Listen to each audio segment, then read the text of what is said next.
Alright, so there's tons of locations you can get, right? So this one I think is the best one right off the bat. It's one of the first locations that you get. It's got a decent size interior. It's much better as far as the size is concerned than your base apartment. Plus, you could add more than your base apartment. And then later on, you'll probably have a much bigger place that you prefer other than this place. But later on, you can convert it into your outdoor grow location. It's got a decent sized front yard as well as a decent sized backyard. Between the two of them, you should at least get like maybe 100, maybe 150 plants. Outdoor, you could probably plant right here, no problem.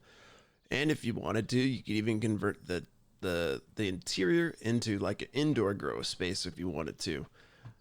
Um, no big deal, but it's up to preference. But this is what I would use it for. Now, the Old Town garage and the little small garage warehouse next to it are great cash houses for whenever you want to pay off Eddie.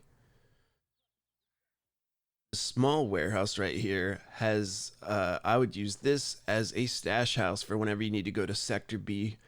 There is a hatch that's on Sector A, close to Eddie's house, that allows you to jump the border bypassing the police checkpoint. And the reason why this is good is because sometimes you'll have customers that are hanging out in the supermarket area that'll be like underneath this overpass nearby, and it's kind of a hassle to like move your backpack with you. So this way you can just have some stuff stashed here, go grab it and distribute it. Now, the Desert Warehouse is an excellent stash house and great location for a grow house. It's literally right next to the construction worker. And when you're later levels, 250, 300 bucks is nothing in order to transport yourself from one location to the other. And then on top of that, right? So I would use this as like a grow location personally, though, because it's a good spot and it's off the beaten path. But more importantly, there's a large outdoor section that you can plant loads. I mean, fucking loads of plants back here. This is probably the best location, hands down, to plant your outdoor plants. Cops never come back here. It's never going to get raided or anything. And if you grow the AK-420s, you only have to water each plant twice before it's ready to harvest. So that's 2 times. That's it.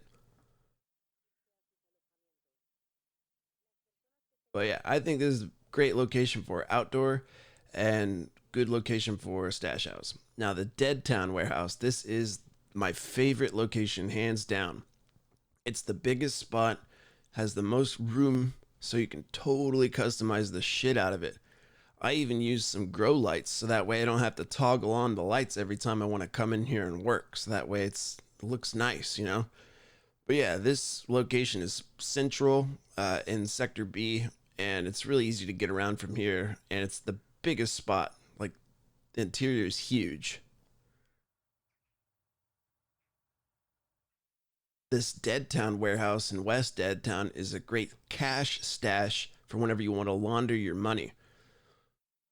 So whenever you hit up Gerard, just go here, have some duffel bags full of cash ready for Gerard, and he's literally right around the corner. That way you could just go give Gerard cash, and I think a duffel bag holds 30 grand. So if you, that's the most you can fit into a container, as long as, that's of course, say if La Balina gives you like a container, it'll have more cash than you could physically put in them. But yeah, um, technically, you don't even need Gerard. During police hours, if you deposit your cash into the ATM, it's fine. You might get a notification saying your risk and exposition factor are going to go up, but the reality is it doesn't actually affect this. Granted, this is a glitch and probably will be patched later on, but for now, whatever. Screw Gerard taking your 40%, man. Now, Kennel Old Shop, I don't think is that great of a spot. I mean, I'd buy any of the locations just for the buffs that you get, but there's nothing really I could think of that can be done with this. Same with this DEADTOWN garage in Bad Asia. I don't think this one is very viable. It's super out of the, like, off the path. You never really do anything down there. Again, here's another kind of useless location. I'll probably buy it, buy all the locations just so you can get the buffs. The club area warehouse, this one is decent sized. You could do something with it, but in comparison to the other warehouse, it's literally like a half a block away. This isn't that great, but again, I'd buy it just so that way I get the buffs. And the 3 garage, it's okay. You can have like 3 separate areas. Like you can process one, stash in one, I don't know, and then have like furniture in the other. I don't know. But I don't think it's that greatest location personally. The stink kind of stinks, It's not the greatest. But you could do something with it. This storage, pretty useless. Other than getting the buffs for the stink area, just this place.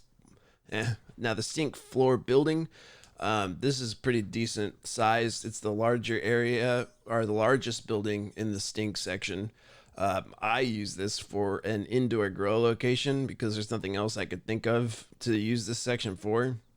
Kind of went overkill. Probably don't need this many air filters in there, but I went ham. I literally filled the place out. I still have a little bit more to go. But this whole video, the point of this is to just show you like what I use the buildings for, and then kind of maybe get you into the mindset of what you could use your buildings for, and have a specific goal in mind for the location, and then work that into your strategy while you play the game. But yeah, this isn't definitive. This is just what I do.